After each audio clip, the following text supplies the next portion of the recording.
Good morning. This is Father Stephen Kelly from St. John's Church in Detroit, and we're continuing our series of daily morning meditations where we generally look at one or another lessons that are assigned for morning or evening prayer, what is known as the daily office lectionary.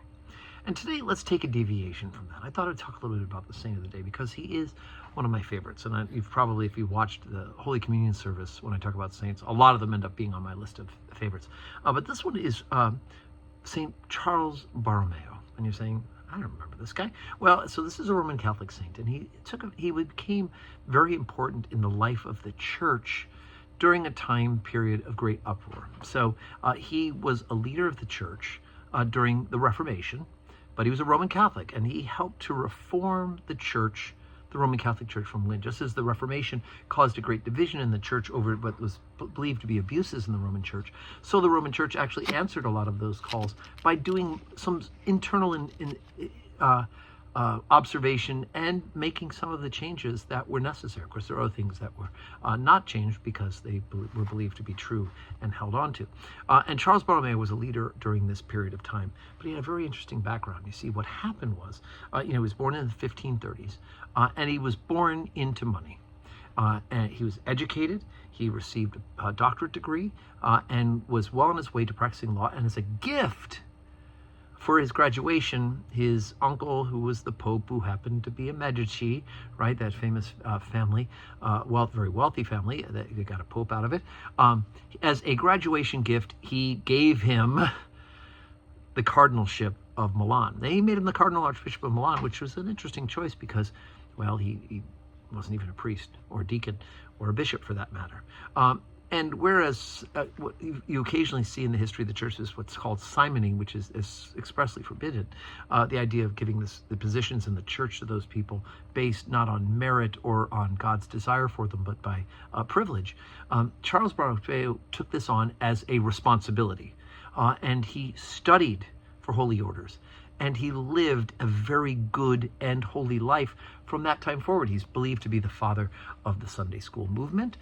He helped to reform the life of the clergy and developed what's known as the seminary system for the training of clergy, so that you didn't have this kind of a lazy group of guys leading the church who were not really well equipped or well trained, and not just academically, but trained in the science of sanctity, the science of trying to become holy and help other people to be holy. But he was also such a great academic. Of course, as I mentioned, he'd already gotten his PhD in philosophy and in law, I believe, is both of those. So he was able to make the reforms from within by convincing his uncle, the Pope, and the next Pope to reconvene the Council of Trent to answer some of the questions that were being brought up because of the Reformation that caused such a deep divide and split among the body of Christ. One of the things that came out of this, I think, kind of interesting, is this. It's the Catechism of the Council of Trent. And why is this interesting? Well, first of all, it's a catechism, which means there's all sorts of good information in here about the church and the teaching of the church, particularly the Roman Catholic Church. But this, written in the 16th century, is the last official catechism of the Roman Catholic Church until the one that was promulgated by Pope John Paul II in the 21st century, no, the 20th century, sorry, end of the 1980s or 90s. So this right here is the official catechism of the Roman Church for well over 400 years. It shows that it's staying power. And you can see I have a copy here. Every once in a while I'll write a paper or to teach a class, and I took a little note. So here I compared this to the Episcopal Catechism as well as the New Roman Catechism and an Orthodox Catechism to kind of try to get a broad range of thought about the life and the teaching of the church, and it can be very helpful. So Charles Borromeo, born into wealth and privilege, given opportunities, and he used it as a responsibility to make the church better and to glorify God rather than to be about himself. So that's his feast day today. I'll read to you the official biography of Charles Borromeo out of the Anglican breviary at the 12:15 Holy Communion service. So you can join us in person or watch the live stream.